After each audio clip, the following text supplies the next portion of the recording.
ভারতের ইতিহাসের প্রথম এমন এক দুর্নীতি যেখানে সরকারের আয় কমার বদলে উল্টো কয়েক হাজার কোটি টাকা বেড়ে গিয়েছিল।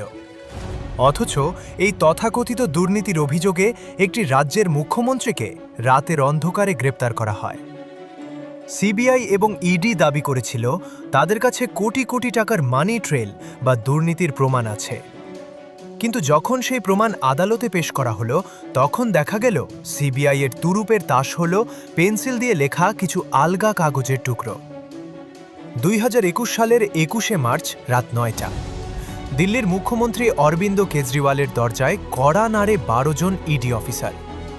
বাইরে মোতায়েন করা হয়েছে র্যাপিড অ্যাকশন ফোর্স। পরের 10 দিন ইডি কাস্টাডি, তারপর তিহার জেল। কেন? কারণ একটি আবগারি নীতি বা লিকার পলিসি। আজ আমরা উন্মোচন করব ভারতের রাজনীতির ইতিহাসের অন্যতম বড় একটি অধ্যায়।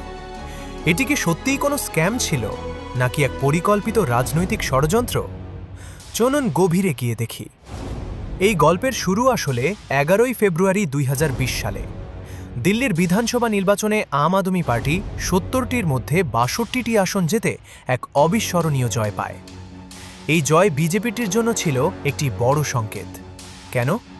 কারণ আম আদমি পার্টি এএপি এমন একটি মডেল তৈরি করেছিল যা স্বাস্থ্য এবং শিক্ষা ব্যবস্থার আমূল পরিবর্তন ঘটিয়ে দিয়েছিল। জাতিসংঘের প্রাক্তন মহাসচিব বান কি মুন থেকে শুরু করে কোফি আনান সবাই দিল্লির এই মডেলের প্রশংসা করছিলেন। আমেরিকার ফার্স্ট লেডি মেলানিয়া ট্রাম্প দিল্লির স্কুলে এসে হ্যাপিনেস কারিকুলাম দেখছিলেন। আর ঠিক এই সময় এএপি দিল্লির বাইরে পা রাখার পরিকল্পনা শুরু করে। পাঞ্জাব জয় করার পর তাদের নজর পড়ে গুজরাটে, যা প্রধানমন্ত্রী নরেন্দ্র মোদীর শক্ত ঘাঁটি হিসেবে পরিচিত। ঠিক এই পয়েন্ট থেকেই পরিস্থিতি বদলাতে শুরু করে। পাঞ্জাব জয়ের ঠিক 2 মাস পর সত্যেন্দ্র জৈনকে গ্রেপ্তার করা হয়। তিনি ছিলেন দিল্লির স্বাস্থ্য মডেলের স্থপতি। এক ঢিলে 2 পাখি মারা হল। হিমাচল প্রদেশে